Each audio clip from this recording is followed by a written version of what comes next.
What is the level of toxicity of diabetes? Well, here's the problem. It's different for everyone. So many of you may have noticed this. You go, hey, wait a minute. How did I get diabetes? That guy's eating the same as me, or my wife eats the same stuff I do, and she didn't get diabetes, and I do. What the heck? So there is no way to determine a toxic level of sugar, let's use that. There's no way to determine it. Why? Because everybody's different. So how do you know? Here's how you know. It's not that hard. If your blood sugar's going up, you're toxic. That's as simple as it gets.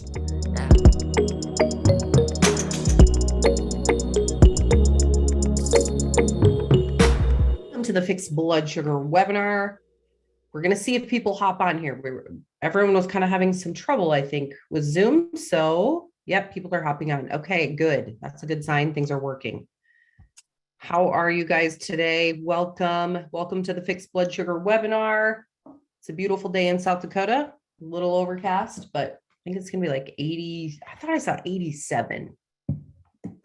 My son is playing football for the first season, or the first time this season, and seeing them in their pads and helmets out there at 90-degree weather, I'm just like, I cannot even imagine. But he doesn't mind it.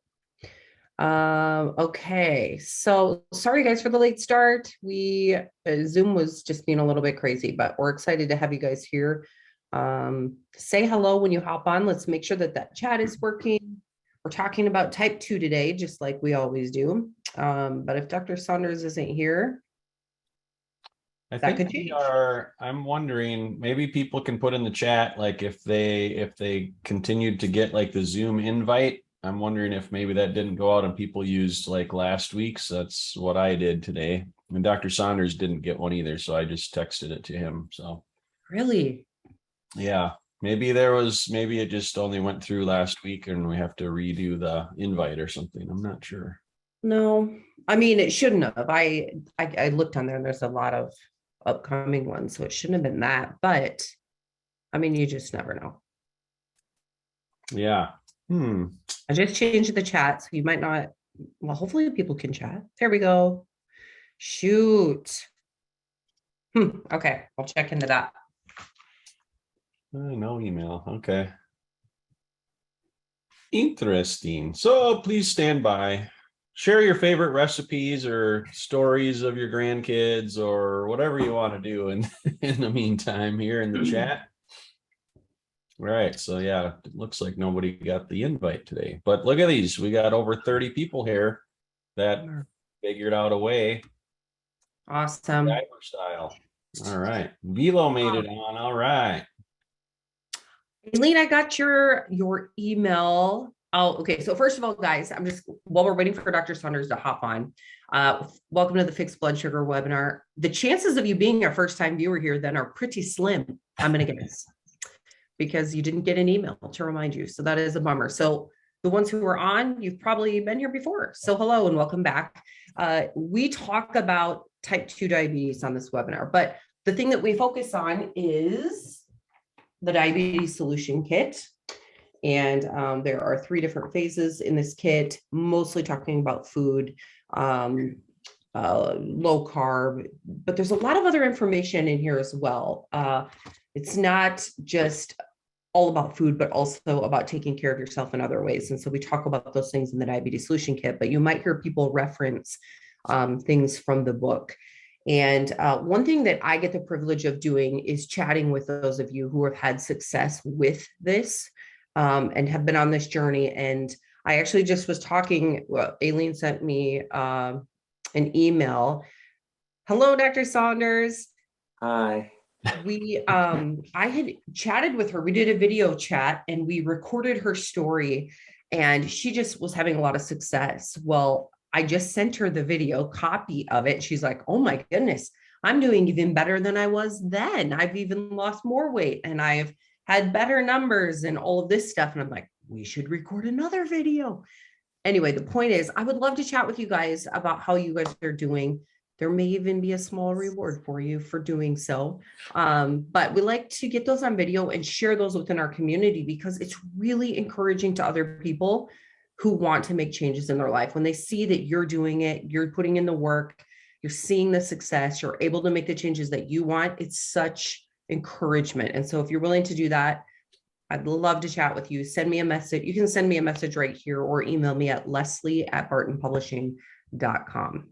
And I'll type that in the chat for you as well. But the one and only, nope, sorry, not one and only. Can't say that anymore. There are two Dr. Saunders, but he's one of the Dr. Saunders. The one that we know and love is The best here. one. Yes, the best one. We don't know the other one, but I assume he's a great guy too. But this one, You never know. This one knows all about type 2. In fact, he sees a lot of patients in his office who pay a lot of money to get the advice that's in the diabetes solution kit. And so we are offering this free webinar for people to chat with him. I mean, it's almost like, I don't know how long we're going to be able to do this actually, because things like this shouldn't be free. Is that okay to say? How long have we been doing it? A couple of years? What episode is this? One, Probably actually, 54. Yeah. What's so we're going on 52 times 3? Yeah. It's real close to 3 years. Yeah. Woo! Let's celebrate 3 years. So we've been doing this for a while, and it's so funny because every time we do these webinars, we learn more. We get questions. Very rarely do we get to stump the doctor, but we get a lot of really good questions every week that we do this. And so what we typically do is we do some teaching in the beginning of the webinar, and then we do questions. And so it's just a really, really neat opportunity for you guys. So feel free to ask your questions. We want you to be successful. That's why we're doing this. We want you to be successful. We want you to tell your friends. We want you to live your best life. And so here we are. And with that, though, I think we do want to do a disclaimer. I'm going to have Dr. Saunders share a disclaimer with you before we get started chatting about type 2 today. Okay, so all of the information that you get here is for general use and might apply to you, but it might not be for you. So it's really important that you take all the information or some information you goes, hey, I wonder if that would work for me, and see if it applies to you. And sometimes you may need professional help to say, you know, do I need that test, or should I take that medication, or should I take that supplement? Often you may need help with that. So just make sure that you take the information and apply it properly. Today, we're talking about type 2 generally. So we're giving the overview. We decided we would do this every other week. We would just talk about just type 2, the basics, because we found going over the basics over and over again is really helpful. So today I'm going to use kind of the underlying thought of toxicity and what is toxicity. What is toxicity? Now we've said this a lot, of course, in the past. I'm just going to give a little different point of view. So toxicity is anything that you have too much of. And one of the problems with our stuff in the world is you can have too much. And you can have too much of anything. I mean, we talk about food all the time because we're talking about type 2, but what happens when you have too much power? What happens when you have too much money? What happens when you have too many children? I don't know. What happens when you have, too many people around, too much stimulation, too much video games, too much whatever? You can have too much of just about anything in the world, right? The things that we enjoy, and you can get too much. So that's called toxicity. Just that's all it is, just too much. So we think of things as non-toxic. So the government, the United States government, has a GRAS, generally recognized as safe. and they're called safe and effective, or the GRAS designation is for things that they don't have to test to see if rice is toxic. That's generally recognized as safe. They don't have to test to see if sugar is toxic, because that's generally recognized as safe. So that they don't have a toxicity level of sugar, for example. But for many of you who have type 2, you have come to the level of toxicity of sugar, right?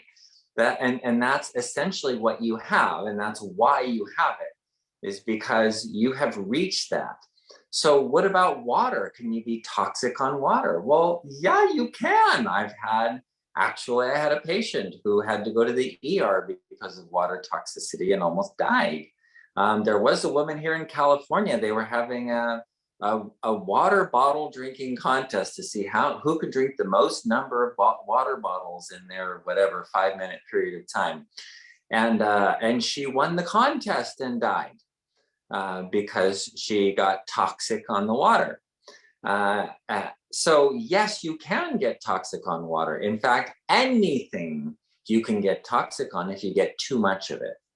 So here we are in the middle of our issue, and we're talking about diabetes, and we want to know what is the level of toxicity of diabetes? Well, here's the problem. It's different for everyone. So many of you may have noticed this. You go, hey, wait a minute. How did I get diabetes? That guy's eating the same as me, or my wife eats the same stuff I do, and she didn't get diabetes, and I do. What the heck? And many people have noticed that with just gaining weight. I eat less than they do, and I'm gaining weight, and they're not. What the heck? Because there's no level. You can't say 100 grams of sugar a day is the toxic level, or 200 grams. You can't say that, because for everybody, it's going to be different. The same with anything, water, whatever, because there are so many factors involved. What your hormones are doing, what other things you're eating, how much fat you're eating, how many receptors you have. You may have fewer insulin receptors than somebody else. So there is no way to determine a toxic level of sugar. Let's use that. There's no way to determine it. Why? Because everybody's different. So how do you know? Here's how you know. It's not that hard. If your blood sugar's going up, you're toxic. That's as simple as it gets. And because, how do you know you're toxic? Well, because their cells, in these cells, need sugar, right? So they have what are called insulin receptors on them. So because the sugar can't get through the cell membrane, it's blocked.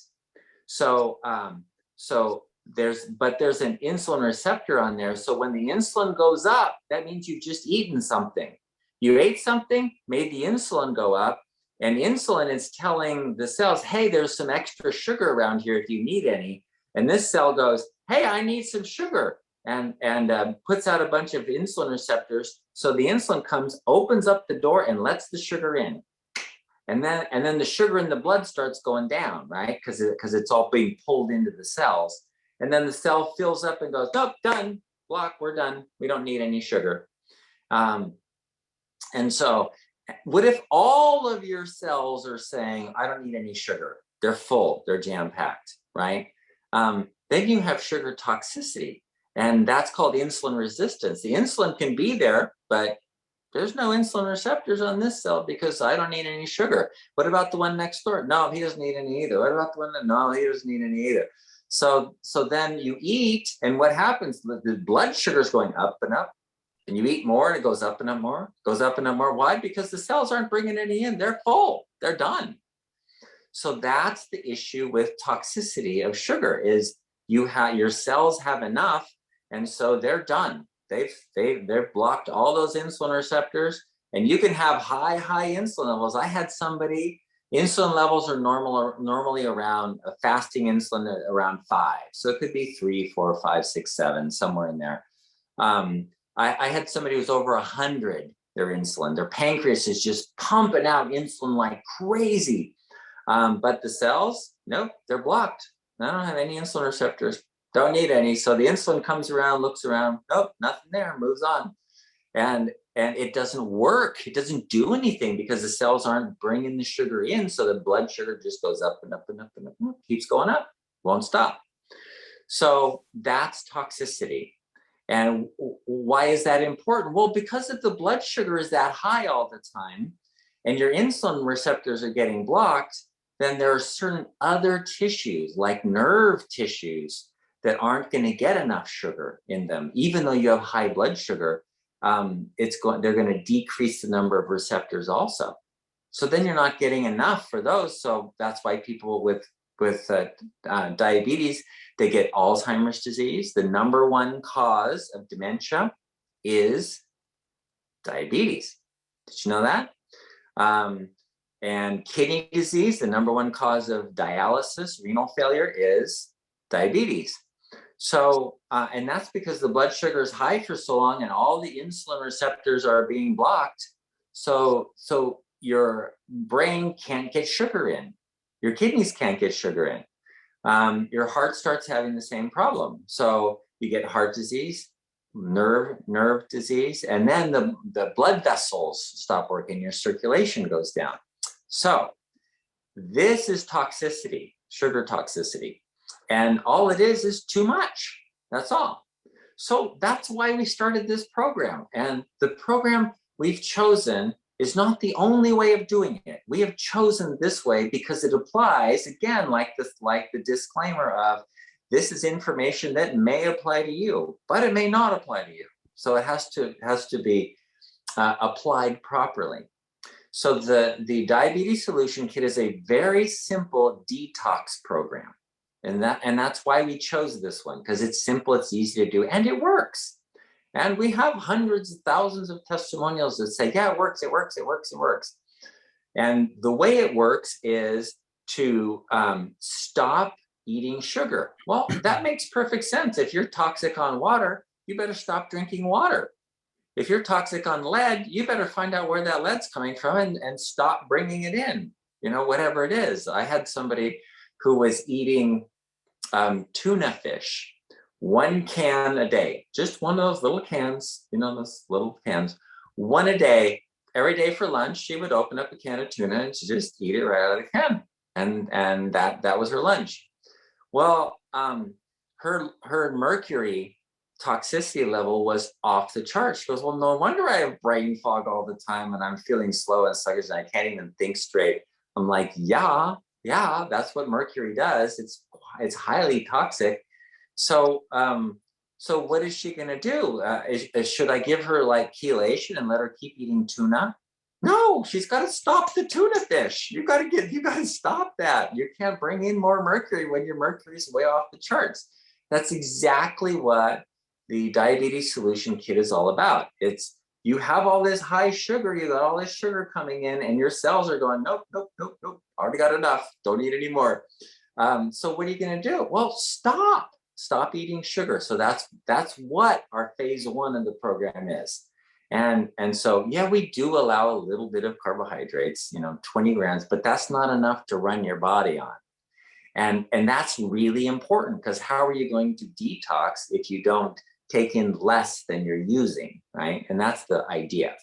So the phase 1 of the program is you're just taking in less than you use. The big advantage of that is as the levels in the blood go down, then the cells start using up all their extra sugar, and they go, hey, you know what? We could use a little more sugar in here. And then they start putting out insulin receptors, and then the insulin comes along and goes, hey, there's a little door that opens the door, lets some sugar in, and then the blood sugar stays normal again.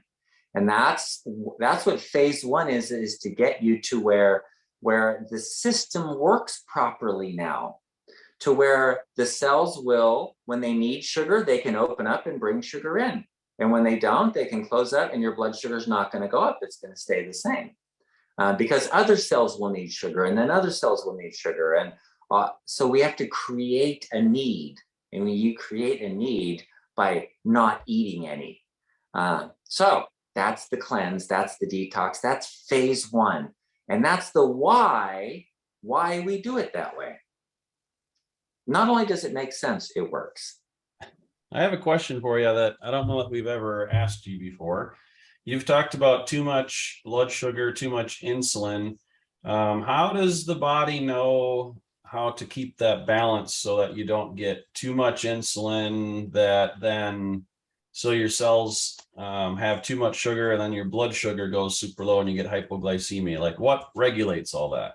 Oh my gosh, this is such a beautiful system. If you start to learn about this system and how it works, you would totally have to believe we were made by gods who knows everything, because it's so amazing.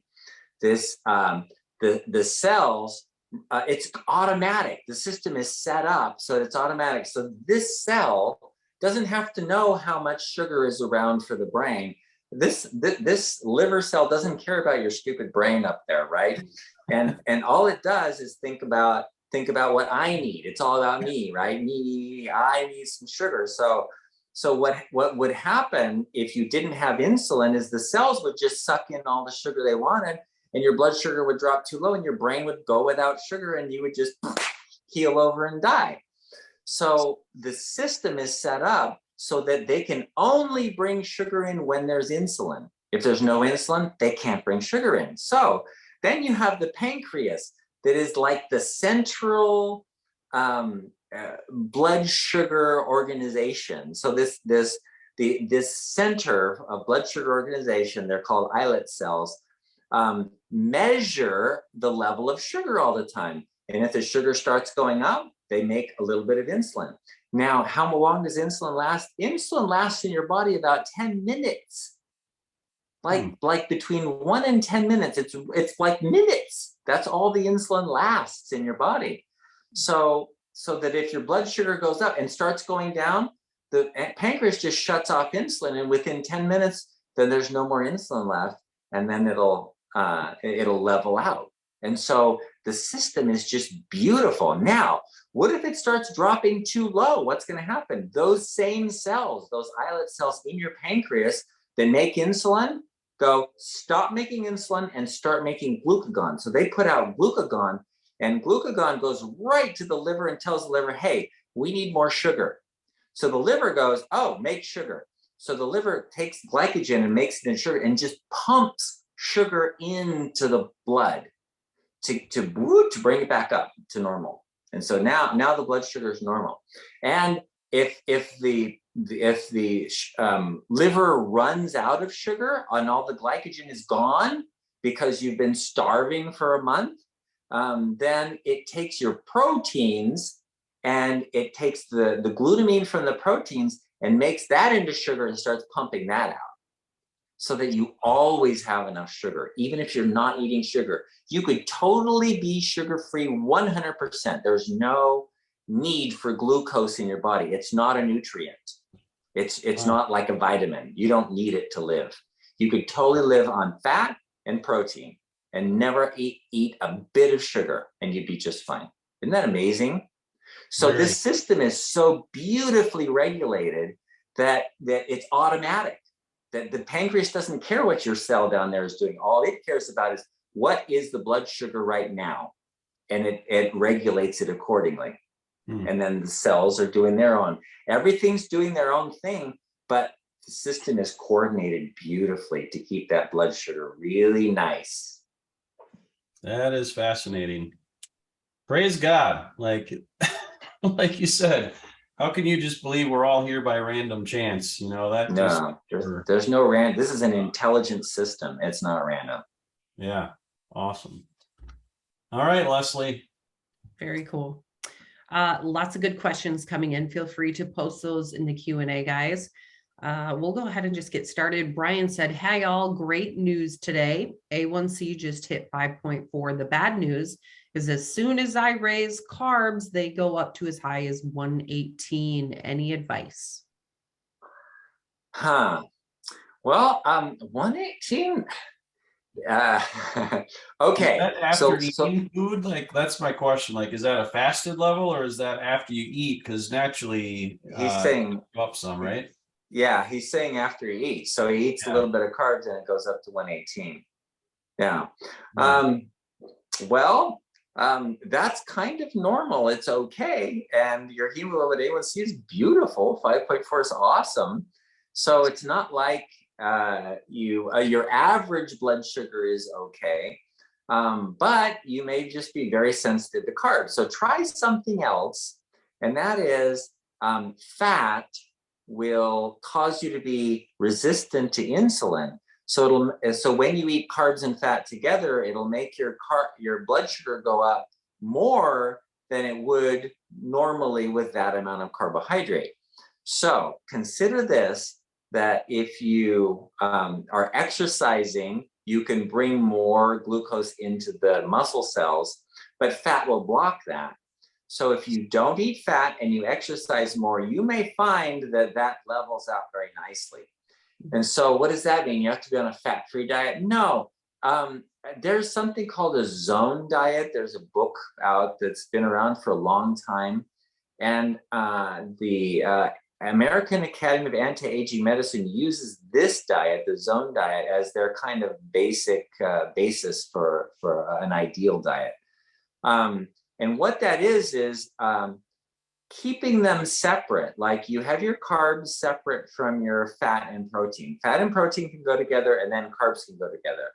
And so things like you can have meat and vegetables, but not meat and potatoes, right? That kind of thing. So you can have an avocado, but you're not going to have an avocado. You can have an avocado with tomato, for example, or salsa, peppers, that kind of stuff. But you wouldn't have it with something like a lot of carbohydrates, like tortillas, corn or rice or something like that. So you would separate out your carbs from your fats. And you may find that you can eat both carbs and fats, but if you don't eat them in the same meal, you may find your blood sugar levels off better. Aileen had asked, you had kind of mentioned this, do we need carbs at all? Well, yes and no. Yes, we need them. Your brain can't function without them. Your heart can't function without them. You need glucose, but your liver can take the protein and uses an amino acid, glutamine, and makes that into sugar called gluconeogenesis.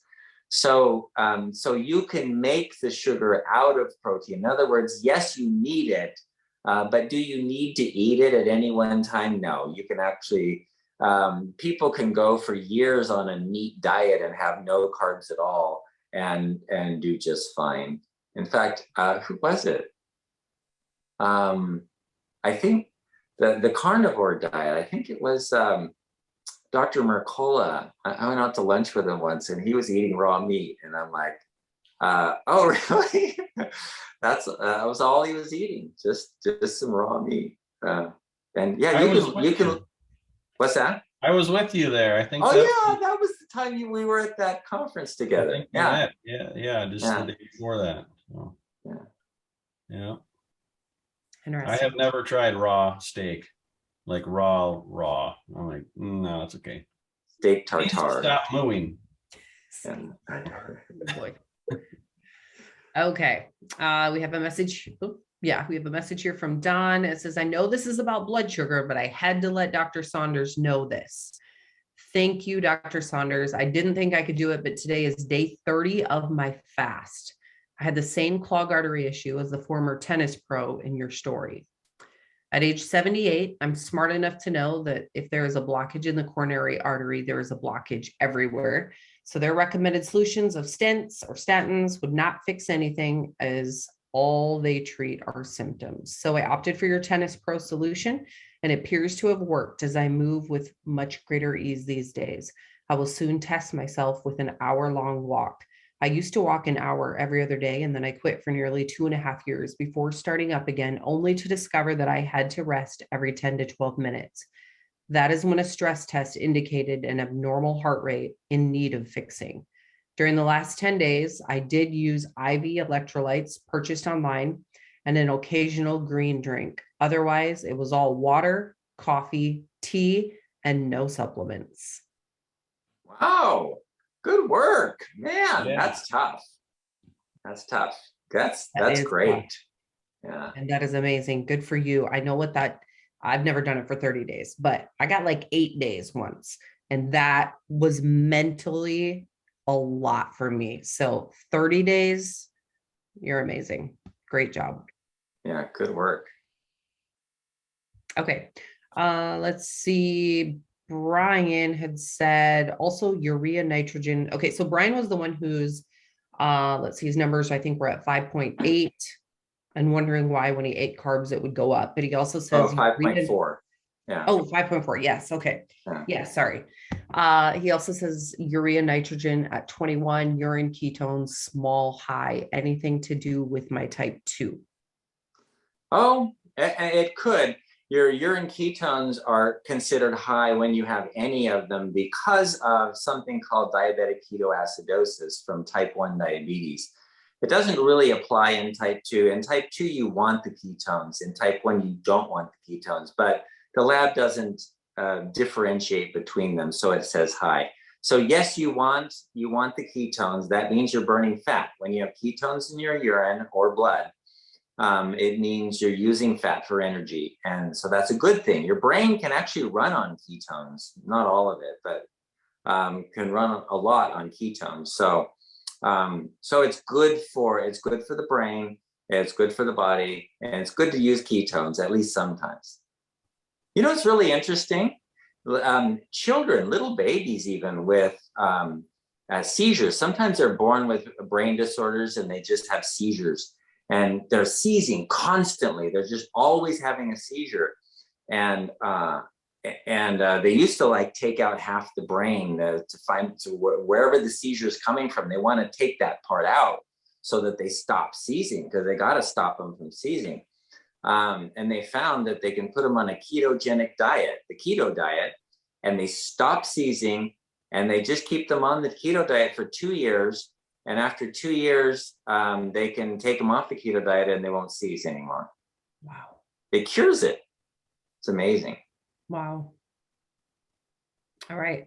Patricia says, please, do you know what I can do to get my WBC, white blood count up? It is currently at 2.9. Is that right? Am I saying blood? Is that what I'm saying? Okay. Yeah. I ordered the immune support and turmeric BP, but I have not started using it. Do you think it can help? If yes, how often can I use them? Thank you. Okay. So here's where we in our disclaimer, we talk about general information. So the answer to your question is, I don't know how to get your white blood cell count up. That's what I don't know, because I don't know why your white blood cell count is low. So if you have some kind of lymphoma or bone marrow suppression or pancytopenia or a pituitary gland or other hormone problem, I don't know which of those to deal with so that you can get your white blood cell count up. So if you have low white blood cells, then you need to know why. And the why is the most important part. Sometimes they're suppressed because of a virus. People have Epstein-Barr virus or cytomegalovirus, and they can have a suppressed white blood cell count during an infection. So it's not always, some people say, well, infection always makes the white blood cell count go up. No, that's a certain type of infection, bacterial infection or sepsis or some generalized infection. But a lot of viruses cause suppression. So you have to look at why your white blood cell count is low. And there's hormone reasons. There's a lot of reasons why it's possible. So look for the why. That's the best answer you could get. Okay. Good information. We have some more information from Don, who was doing the 30-day fast. He said, so the plan is to break the fast gently for a few days and then resume what amounts to an entirely new way of eating and exercise. Again, I thank you tremendously for your suggestion and your recommended protocol. P.S. By the way, I shed 27 pounds, and now when I see food, I have no interest in eating. Is that a good thing? Yeah. It'll make it easier to start eating differently though. So Yeah. that's So instead of being on the seafood diet, if I see food, I eat it. yes. That's funny. Okay. Suzanne says, is it unusual for people to be on the program for 6 months, watching the diet and not get blood sugars to 100 or below? Yes, and it's kind of similar to what we were talking about before, about finding out why that is. Because if you're not making enough insulin, you could be on a really good diet and your blood sugars will still be elevated because you just don't have enough insulin to open up the cells and bring the sugar into your cells. So that could be a problem for some people. Other people still have insulin resistance because they're eating a lot of fat in their diet. So I know in phase 1, we don't talk about that a lot, but for some people it's an issue. If you don't process fat well, or if the fat is making all of your muscle cells resistant to insulin, then that creates another problem where it won't come down to normal. So looking at for the underlying cause, first of all, do testing. Test your pancreas, test the insulin, C-peptide, hemoglobin A1C, and sugar. Look at those 4 tests first, and to see where your insulin resistance or insulin sensitivity is. Because if you have really low insulin, if it's 2, and your blood sugar's 200, then you go, and your pancreas is not making enough insulin, and that's a different issue. That's the type 1.5. And you can go to one of our previous webinars where we discussed type 1.5. We went through a whole discussion on that. All right. Lloyd says, I have an A1C number of 10.4 when checked earlier this week. I have an operation scheduled for early November, but I need to get my A1C down to 8 or less by October 15th, or they will not operate. Is it possible to do this?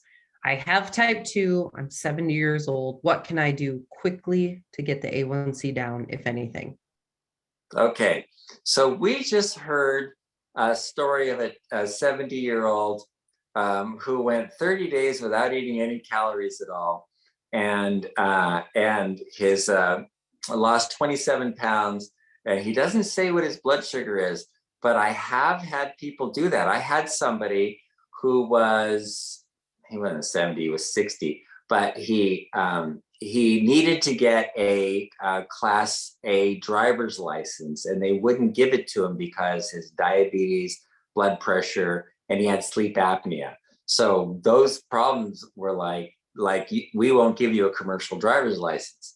So he said, I need it. I got to get rid of it. How am I going to do this? And so he just drank bone broth for 30 days. Everything went away.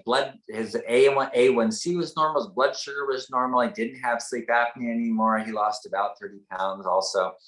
And so if you want to, the answer is, the question was, can you? The answer is yes. You can do it the way these other people have done it.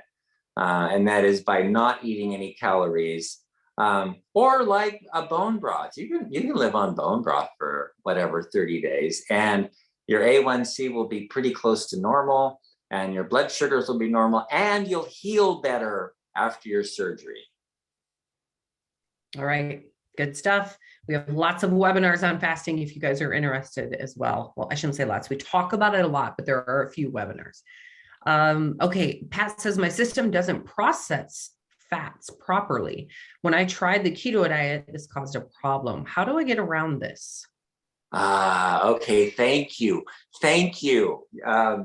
You're beautiful, because you're the exception, and we need to know, because there's a lot of people out there that are coming and watching this, and they're the exception, and they're going, well, how come all these other people they seem to be having success and it's not working for me? Okay, why doesn't it work for you? So again, yes, if you don't process fats very well, whether it's because your liver isn't making bile easily, or whether your bacteria are different or your enzymes aren't working or whatever the issue, you can either try to fix that or you can do it a different way. So for example, there's another way of doing a ketogenic diet using only vegetables. So you can eat all the vegetables you want that don't contain sugar. So you can have all the broccoli and spinach and lettuce and celery, and you can have avocado, and you can have avocados, so you don't process fat, cucumbers and peppers. And so you have all these vegetables that you can eat, and that's another way of doing it. There is a book out called Mastering Diabetes by two young men who have diabetes type 1. So they're injecting insulin, but they found a way to keep their blood sugar stable and use less insulin. And they're going on a fat-free diet.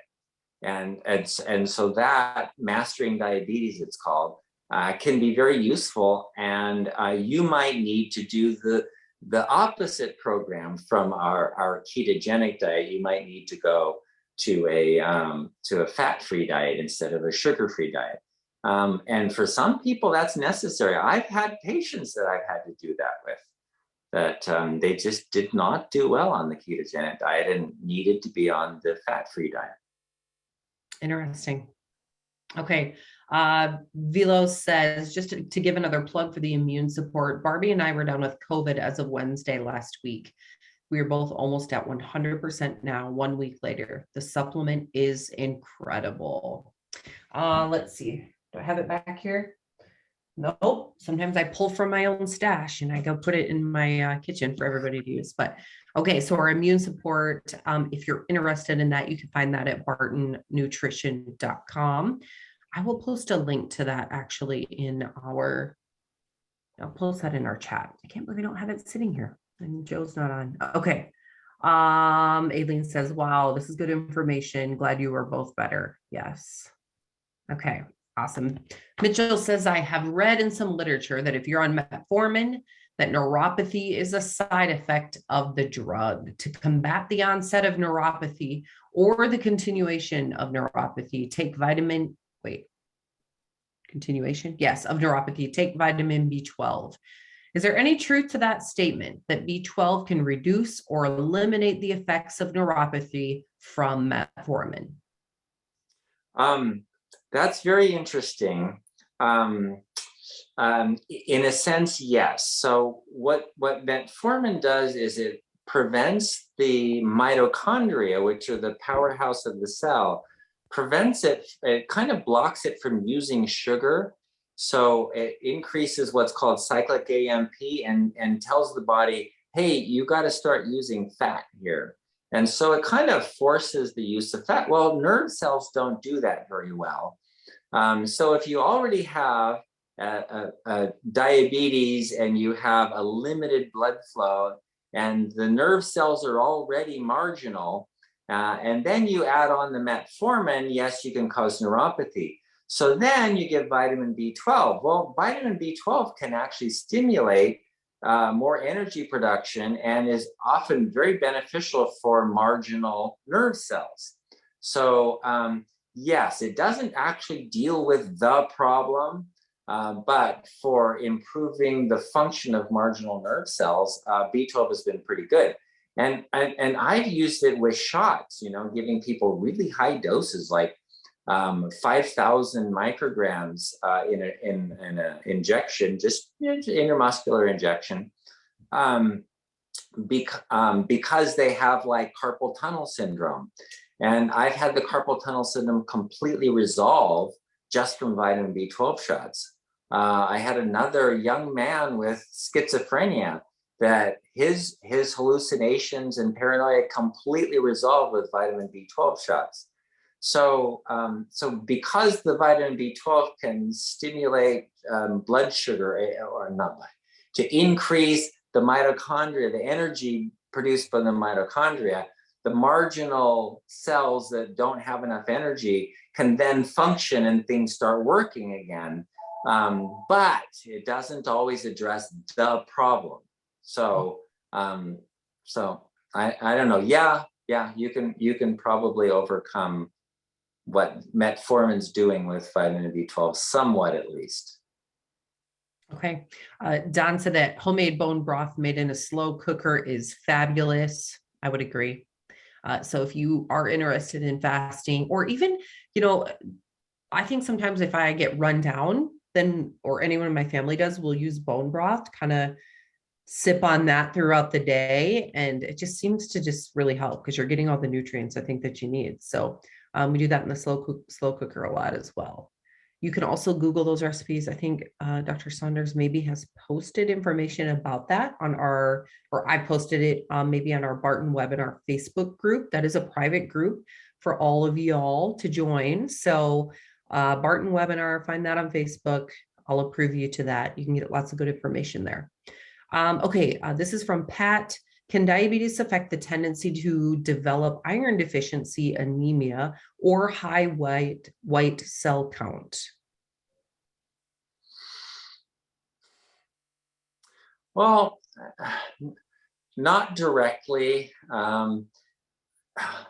The inflammatory markers like C-reactive protein tend to go up with diabetes because the C-reactive protein is a marker for cellular distress, and white blood cell count should not be affected by that, and iron levels or hemoglobin or those also should not be affected. That's usually something else. Like if your iron levels are affected, you may not be absorbing things well. And so, for example, some people, they have diabetes or they're related to inflammation in the intestines. And so they have like celiac disease is related to diabetes. It's also related to iron deficiency because you don't absorb iron as well, among other things like a magnesium deficiency and vitamin B12, B vitamin deficiency. So because they're associated, they often use a causality, but the type 2 isn't causal for those things. Mm-hmm. But if you have something underlying like a celiac that's bringing on the deficiencies, it could also induce or increase the likelihood of getting diabetes as well. So,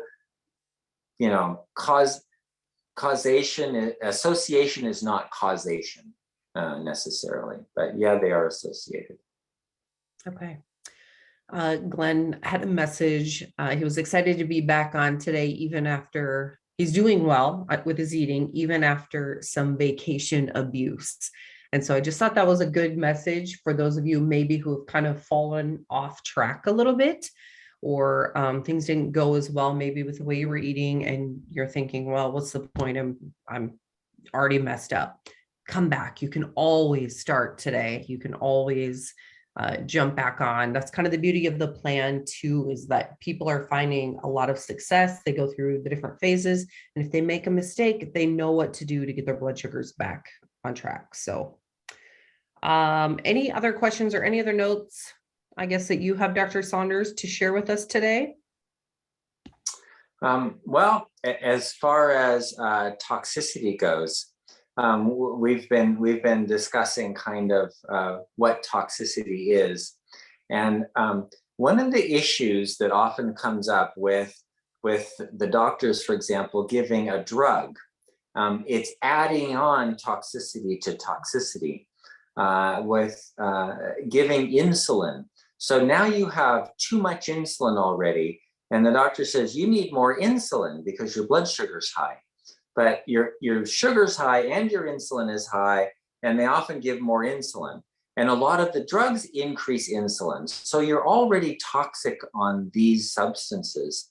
And then very often you're given things that will increase toxicity. So just keep in mind that detox means removing. It means not taking in more. It means if you're eating a can of tuna fish every day and you have high mercury, stop eating tuna. right? Just get off it. It's not about chelation. It's not you're going to have to go there and get IV your mercury chelated out of your body and keep eating your tuna. No, that's not the way it works. But in the medical system, that's what the doctors are told to do by the drug companies. The drug companies say just add a toxin into it because that'll toxify this system so it doesn't work. So it makes the blood sugar go down. But that's not a good way of doing it. Really, the only way of detox is actually just stop, remove it, get rid of it. And you know what? I deal with these things like Leslie was just talking about, you're on vacation, you're abuse. Well, we're all in the same boat as far as that goes. Last night I came home, I was really hungry. And my son had a 1 pound chocolate bar open that he had, taken some off. So I took a one square off of it and I ate it. And after I ate it, I go, okay, I just gave in, I was dumb. But, that's life. And when Sachin Panda did research on circadian rhythm, and they had the 6-10 reset for all these rats, and the rats were living long, they were healthy, they didn't get diabetes because they were doing the 6-10 reset every day. One of the graduate students asked, so what happens if we give them weekends off? And so they tried it. They actually grew up some rats with doing the 6-10 reset 5 days a week. 2 days a week, they got ad lib. Ad libitum means they can eat whatever they want, anytime they want, for 2 days a week. And what happened was nothing. It was just as good as doing it 7 days a week. So the reality is, like Leslie was saying, you can repent. You can come back. You can just start over. It's okay. You can't really screw this up. You just start again. You know what? You were there in the first place, and you had this problem, and then you got better, and then you messed up and got back there. Well, you can do it again. It's just a matter of staying with it and continuing even after you've messed up. Yes, good information. Thank you so much, Dr. Saunders, for being here today. Excited for your patients. They're so blessed to get to have you. So, did he just say we can eat chocolate? I mean, I did hear that, no. but no, I said I did. Right.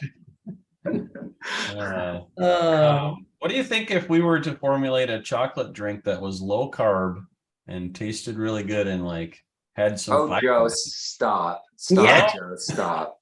What do you can't put sweeteners in there. For phase 2, I mean, it's like a goal for people. Okay, I got to get through phase 1 so I can have this fiber drink, chocolate drink. Let's make some junk food that people can substitute real food for. Well, it's the sugar though. If you can avoid the sugar and the carbs, right? Like the cocoa bean itself, the cacao powder, Yeah. Yeah, well, you can already buy pure cacao powder and make coffee out of it or whatever. Oh yeah, that's basically what it would be. Yeah. Might even put some turmeric in it, a little Himalayan sea salt, maybe some electrolytes. That'd be interesting. Electrolytes in the chocolate drink. Interesting. Yeah. Okay. Mm-hmm. Never know, guys. Leslie's a fan. I can tell she likes it. Give us your thoughts in the chat here, guys. Is this a bad idea? Or, I mean, okay, I should probably just stop. You're fine. Yeah. This is good, but the problem is, Joe, as we've taught many times in these webinars, if we're adding any form of sweet in there, I know it acts like sugar. So not everyone can tolerate that. So Pat's allergic to sugar. Yeah, my mom was too, and her name was Pat. I don't know if Pat is a man or a woman here, but my mom was Patty, and she was allergic to chocolate. So maybe if your name is Pat, That's possibly so interesting. no chocolate for you, but Aileen likes chocolate. Quest peanut butter and chocolate protein bar. Peanut butter. What do you think about peanut butter, Dr. Saunders? I just heard something that was like, no, don't eat the peanut butter. Well, actually, it's okay. People usually have peanut butter with jelly or bread or something like that. But peanuts themselves, they're a legume and they're actually really good for you. They have a good fiber. They have good, their fat profile is good. So I don't have any problem against peanuts, but just remember they do have carbs. And so that's going to count towards your 20 grams. Yeah. Do they have lectins? Is that what maybe I saw Dr. Gundry talking about? Yeah. Yeah. Yeah, they have lectins. What do lectins do? All seeds, especially seeds, but most plants, but especially seeds have lectins in them. And lectins are sort of like the plant's immune system against animals, insects mostly, but eukaryotic or animal cells, type of cells. So these immune lectins, they bind to glycoproteins, and it just so happens that inside of our intestines we have these glycoproteins that the lectins bind to. So if you were to take like a handful of red beans and eat it and crunch it up, there are enough lectins in there to kill you. You could die. You could get really sick and you could die. So, and it doesn't take that much. So they are toxic. And we've been talking about toxicity. Lectins are toxic. But when you process the beans, meaning you soak the beans, you pour off the water, and then you boil them for a long time or put them in a pressure cooker, you're getting rid of most of the lectins, and then whatever's left, it does bind to the cells in your intestines, like with peanut butter or peanuts or whatever. And it acts as a signal for your intestines of what's there, what needs to be digested, what enzymes need to be made, how long, how many calories. There's a lot of information being passed through these lectins from the plant to the animal that's eating them. And so in between meals, because you have 5 hours between meals, your stomach gets empty, your intestines empty out, and then the intestines start cleaning out, and they clean out all the lectins and they repair all the lining, and then they're ready for the next meal.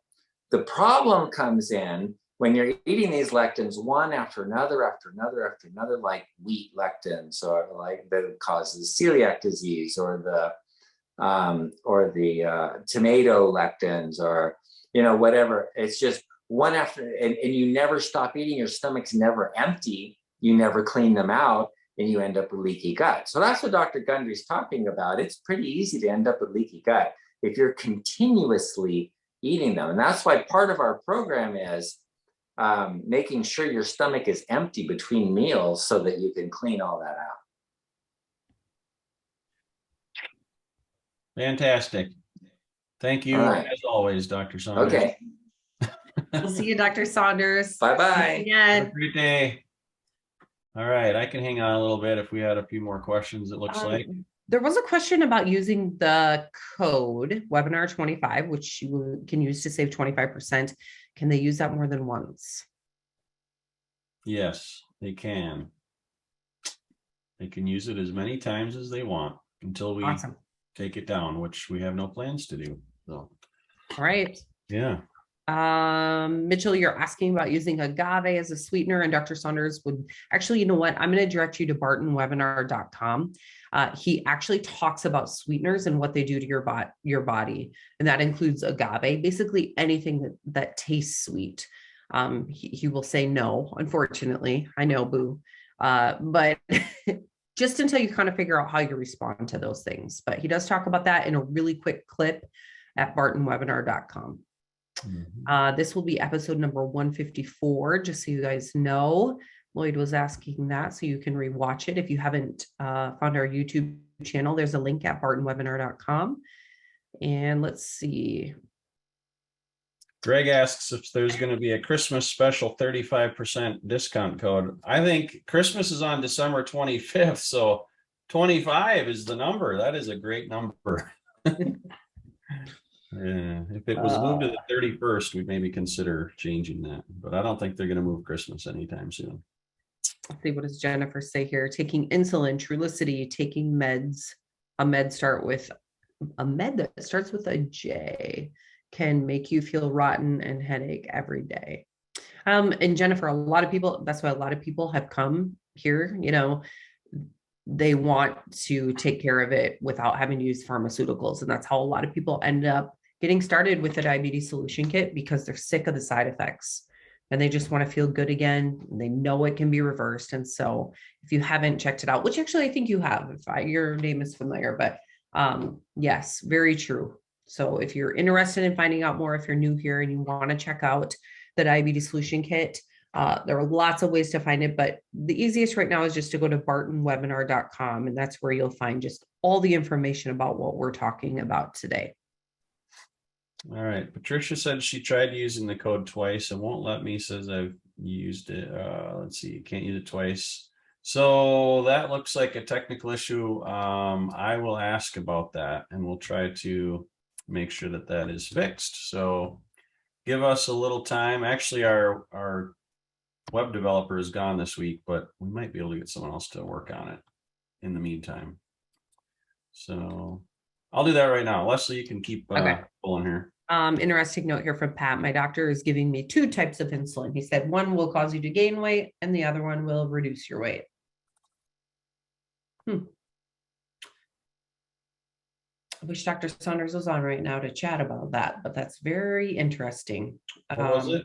Oh, 2 types of insulin? One to gain weight and one to lose weight.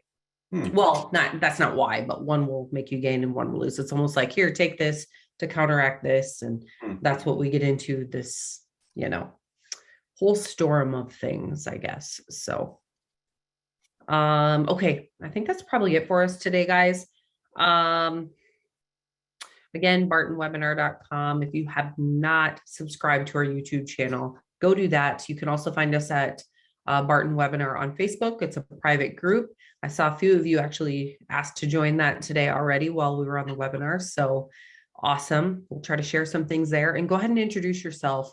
You know, we're trying to use that as a community for you guys to talk to each other and chat about things and share recipes and just kind of do life together. That's what this webinar is for. Everyone's on the same journey. And so just want to give you another space to connect.